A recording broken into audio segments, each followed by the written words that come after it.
तुमचं लग्न 8 वर्षांपूर्वी झालं होतं. निलेश खोत हे तुमचे पती सैन्यात होते आणि सैन्यात असतानाच हेडक्वार्टर्समध्येच त्यांना हृदयविकाराचा झटका आला आणि 2022 साली निधन झालं. कशा पद्धतीने हे दुःख पचवलं आणि सैन्यामध्ये भरती होण्याचं स्वप्न साकार केलं त्याचं? प्रथम माझे मिस्टर सैन्यात असल्यामुळे त्यात आधीपासूनच सैन्याबद्दल एक ती भावना होती.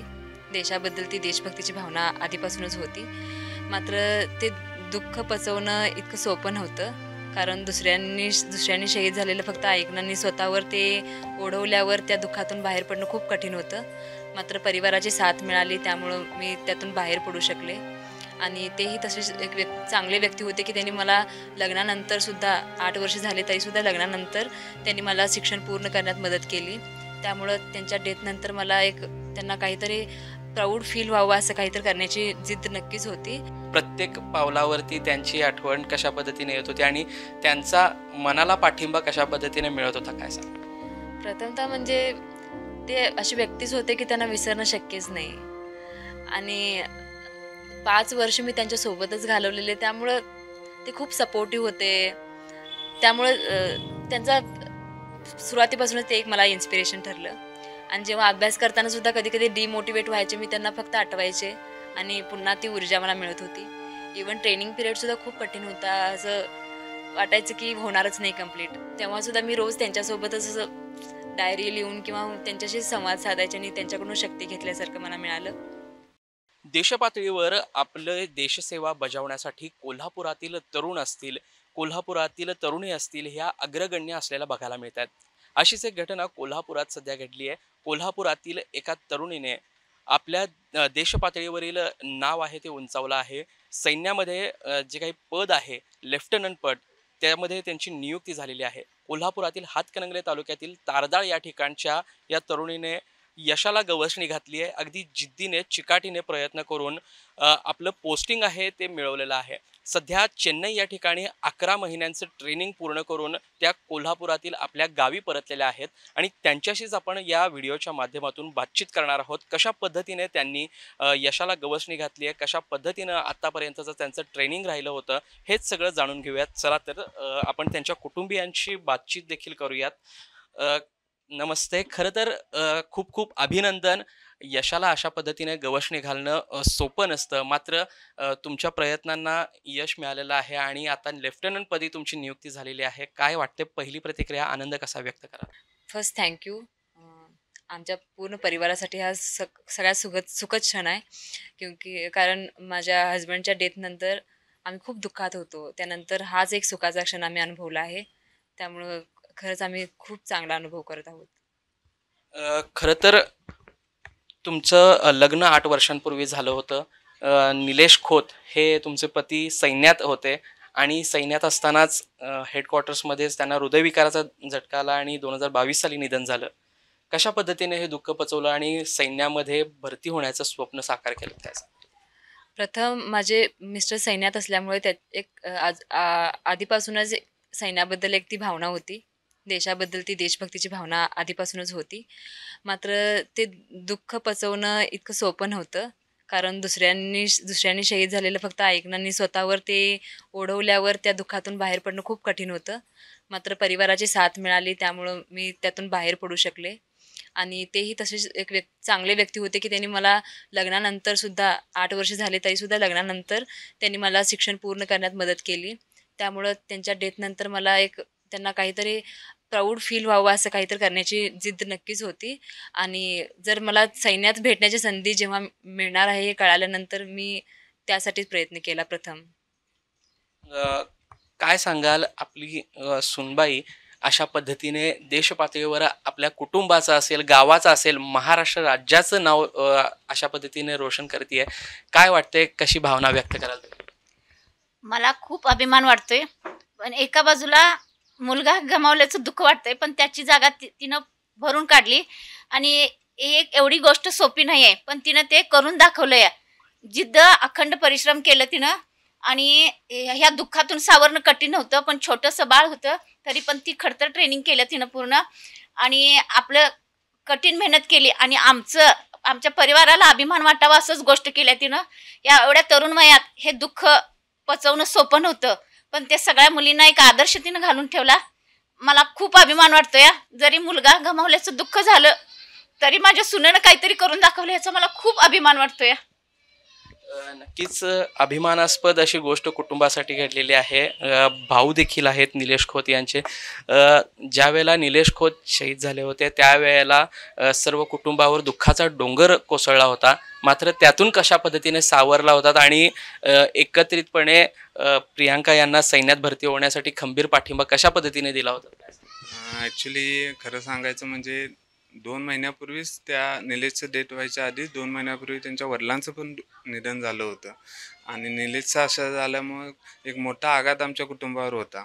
त्यातून खरंच म्हणजे ह्या सगळ्यांच्या जिद्द म्हणजे आम्ही सर्वांनी सावरलं आणि प्रियंकानं पण तिचं जे काय म्हणतात तिचं पूर्ण ती मराठी मीडियमची असून पण तिचं ग्रॅज्युएशन असून मग काय करायचं पुढं कसं हे करायचं त्यावेळी त्यांची मुलगी श्राव्या ही फक्त दोन म्हणजे आता नुकतीच ती ज्युनियर KGला जात होती. मग तिचं भविष्य काय तर आम्ही त्यांना सांगत होते की तुम्ही स्पर्धा परीक्षा द्या हे करा MPSC ते. खरं त्यांनी ठरवलं की माझ्या पतीचं जे राहिलेलं आर्मीमधली सेवा आहे आर्मीमधली जी सेवा आहे ती मी हे करण्यासाठी जे काय करता येईल मग त्यांच्या जे ऑफिसर निलेशचे असतील त्यांनी थोडं गायडन्स केलं. इथले जे माझे अधिकारी वगैरे असतील त्यांनी त्यांना मार्गदर्शन करून त्यांना मग ही आपली जी ऑफिसर्स त्यांनी अकादमीसाठी जी डायरेक्ट रिक्रुटमेंट होते ज्यातून वीर नारीसाठी जे कोटा असतो त्यातून त्यांचं जे एक्झाम असते मग त्यांनी त्या एक्झामची प्रिपरेशन करतो म्हणून घरी बसून त्यांनी सुरुवातीला त्यांची स्टडी केली.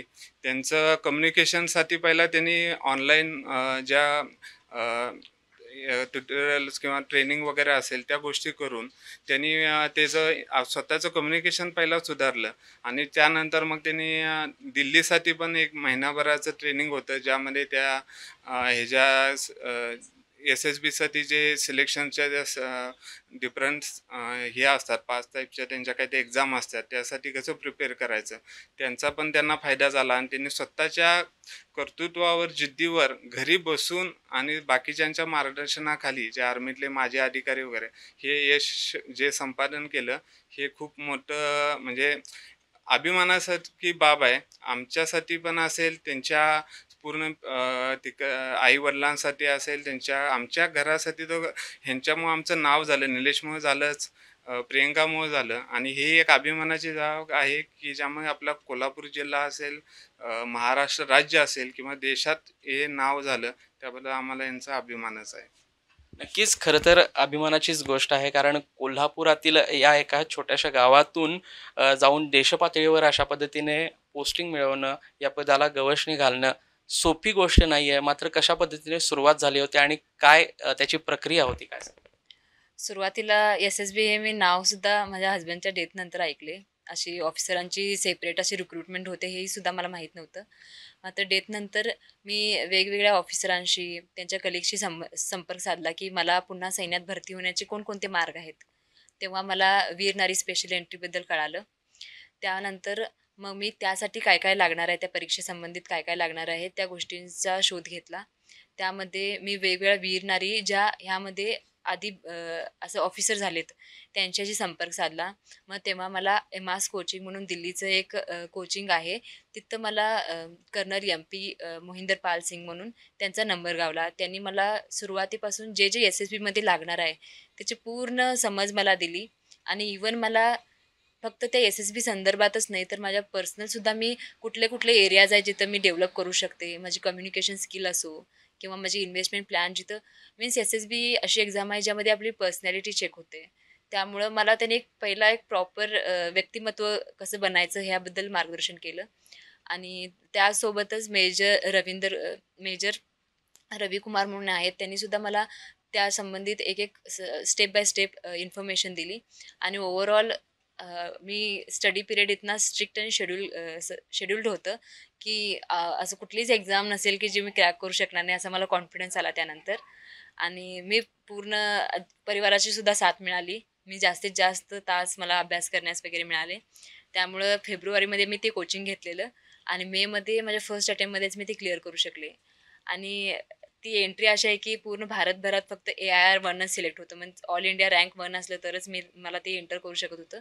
त्यामुळं मला वाटत होतं की मी पास करू शकेन, मात्र त्या सगळ्यात मला फर्स्ट येणं हे जरा मला कठीण वाटायचं. बट परमेश्वराची सुद्धा कृपा असेल. अ, त्यामुळे मी ते करू शकले आणि मला ते एक रँक होती, एकच सीट होती ती मला मिळून गेली.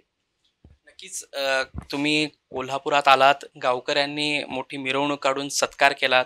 यावेळी देखील बोलताना तुम्ही निलेश खोत यांची आठवण काढलीत. प्रत्येक पावलावरती त्यांची आठवण कशा पद्धतीने येत होती आणि त्यांचा मनाला पाठिंबा कशा पद्धतीने मिळत होता, काय सांग? प्रथमतः म्हणजे ते असे व्यक्तीच होते की त्यांना विसरणं शक्यच नाही. आणि 5 वर्ष मी त्यांच्यासोबतच घालवलेले, त्यामुळं ते खूप सपोर्टिव्ह होते. त्यामुळं त्यांचा सुरुवातीपासूनच ते एक मला इन्स्पिरेशन ठरलं. आणि जेव्हा अभ्यास करताना सुद्धा कधी-कधी डिमोटिवेट व्हायचे, मी त्यांना फक्त आठवायचे आणि पुन्हा ती ऊर्जा मला मिळत होती. इव्हन ट्रेनिंग पिरियडसुद्धा खूप कठीण होता. असं वाटायचं की होणारच नाही कंप्लीट. तेव्हासुद्धा मी रोज त्यांच्यासोबतच असं डायरी लिहून किंवा त्यांच्याशी संवाद साधायचे आणि त्यांच्याकडून शक्ती घेतल्यासारखं मला मिळालं. आणि जस त्यांनी खूप प्रेरणादायी होते. फक्त मलाच नाही, पूर्ण परिवाराला सुद्धा. आणि he was a backbone of my family. त्यांनी गेल्यानंतर जसं आमची फॅमिली तुटून गेल्यासारखी होती, त्यामुळं ती एक गरज पण लागली आणि एक इन्स्पिरेशन पण त्यांच्याकडून मिळाली आणि मी पुन्हा उभा राहू शकले. खरं तर त्यांच्या जाण्यानंतर ध्येय होतं की सैन्यात भरती व्हायचं. पण त्यासोबतच आई म्हणून देखील जबाबदारी पार पाडायची होती. कशा पद्धतीने दोन्ही बाजू सांभाळल्यात? प्रथमतः तर या सर्वांसाठी तर मला पहिला माझ्या मुलीचेच आभार मानायला पाहिजे, कारण की ती मला सोडून राहिली. आणि अभ्यासात सुद्धा ती मला खूप प्रोत्साहन देत होते की मम्मा आप इतना पढ़ाई कर रहे हो तो आपको पक्का होगा. मीन्स ती, आम्ही दिल्लीत राहत होतो त्यामुळे ती इनिशियली हिंदी बोलत होती. त्यामुळे ती मला नेहमी म्हणायची की आप पढ़ाई कर. तिला विचारणार मी पास होईल ना, त्यावेळेला ती म्हणणार की तू इतकी अभ्यास केलास तर नक्कीच पास होणार. आणि माझ्या ट्रेनिंग पिरियडमध्ये सुद्धा ती माझ्या सासूबाईंसोबत राहिली. त्यावेळेला सुद्धा कॉल करताना ती ठीकच असायची नेहमी आणि ह्यांनी सुद्धा काळजी घ्यायची. पण ऑब्व्हियसली जरा वाटणार, लहान होती त्यामुळे, आणि कायम माझ्यासोबत राहिलेली. मात्र तिनं मला कधीच असं रडून वगैरे प्रोत्साहन माझं कमी करायचं ट्राय केलं नाही. कायम मला प्रोत्साहित केली आणि सध्या सुद्धा ती गर्व करते माझ्यावर आणि हेच मी अचीव केलं असं मला वाटतंय. नक्कीच आता तुमची ट्रेनिंग पूर्ण झालेली आहे. पोस्टिंग कुठे मिळालेली आहे? कशा पद्धतीने पुढची प्रोसेस असणार आहे? आणि ज्या कोणी तरुणी असतील, महिला असतील, यांच्यासाठी प्रेरणादायी तुमची एक सक्सेस स्टोरी असणार आहे. कशा पद्धतीने तुम्ही त्यांना आवाहन कराल की स्वतःच्या आयुष्यात उभं राहण्यासाठी प्रयत्न करावे? आता म्हणजे ट्रेनिंग 11 महिने कंप्लीट झाले आहे आणि त्यानंतर मी ऑर्डिनन्स ही आर्म्स चूज केले आहे. त्यासाठी मला सुरुवातीला सिकंदराबाद ह्या ऑर्डिनन्सच्या सेंटरमध्ये जायचं आहे. आणि त्याच्यानंतर ह्या वेळेला शासनाचा नवीन नियम निघाला आहे भारत सरकारचा, की मुलींना सुद्धा जे ऑफिसर म्हणून चालले आहेत त्यांना आधी ऑफिस वर्कच असायचं. मात्र आता त्यांना फील्ड एरियाचं, बॉर्डरवरचं एक्सपोजर यावं, त्यामुळे त्यांनी कॉम्बॅट सपोर्ट आर्म्समध्ये सुद्धा मुलींना 1-1.5 वर्ष अनुभव घ्यायची संधी दिली आहे. त्यामुळे मी एअर डिफेन्सला अटॅचमेंट म्हणून 1.5 वर्ष काढणार आहे. आणि त्याच्या व्यतिरिक्त जर बाकीच्या मुलींना वगैरे इन्स्पिरेशन आणि स्पेशली वीर नारींना जर काहीतरी सांगायचं असेल तर मी हे सांगेन की अशा दुःखानंतर सर्वात मोठं चॅलेंज असते ते त्यातून सावरणं. त्यावेळेला मी ब्रह्माकुमारीचं सेंटर घेऊन मेडिटेशन वगैरे करायचे, कारण की SSB सोपं आहे बट त्या डिप्रेशनमधून निघणं थोडंसं कठीण आहे. आणि जोपर्यंत तुम्ही त्यातून बाहेर पडला नाही तोपर्यंत कुठलीच करिअर संधी किंवा तुमच्या फॅमिलीसाठी तुम्ही लॅबिलिटी होऊन जाल. त्यामुळे मी प्रथम हे सजेस्ट करेन की तुम्ही मेडिटेशन वगैरे करा, स्पिरिच्युअलिटीचा हेल्प घ्या, पुस्तक वाचा, काही पण करा, मग त्याच्या दुःखातून फर्स्ट बाहेर पडा. फर्स्ट ते ॲक्सेप्ट करा की ह्या तुमची काही चूक नाही आहे. हे फक्त एक नशिबाने केलेला आघात समजा आणि फक्त त्यातून बाहेर पडा. आणि नेक्स्ट शिक्षण. जोपर्यंत तुम्ही अभ्यास वगैरे करून तुमचं काही ध्येय निवडणार नाही तोपर्यंत तुम्ही पुढे जाणार नाही. आणि शिक्षणच एक आहे जे तुम्हाला त्या उंचाईपर्यंत घेऊ शकते. त्यामुळं ते एक सल्ला देईन की शिक्षण कंप्लीट करा आणि काहीतरी शिका. असं नाही आहे की पुस्तकी ज्ञान असावं. तुम्हाला कुठल्या तर गोष्टीत हॉबी म्हणून कुठली गोष्ट असेल तर त्यात पण तुम्ही करिअर करू शकता. हे सांगू शकेन मी. नक्कीच प्रियांका खोत यांची जी काही कहाणी आहे ती खरंच कोल्हापूरसह देशभरातील जे काही तरुणी असतील, महिला वर्ग असतील, वीर पत्नी असतील यांच्यासाठी एक आदर्श ठरणारी आहे, प्रेरणा ठरणारी आहे. त्यामुळेच या सगळ्याबाबत तुम्हाला देखील काय वाटतं हे आम्हाला कमेंट करून नक्की सांगा. आणि तोपर्यंत मी इथेच थांबतो. महाराष्ट्र टाइम्स ऑनलाईनसाठी साईप्रसाद महेंद्रकर, कोल्हापूर.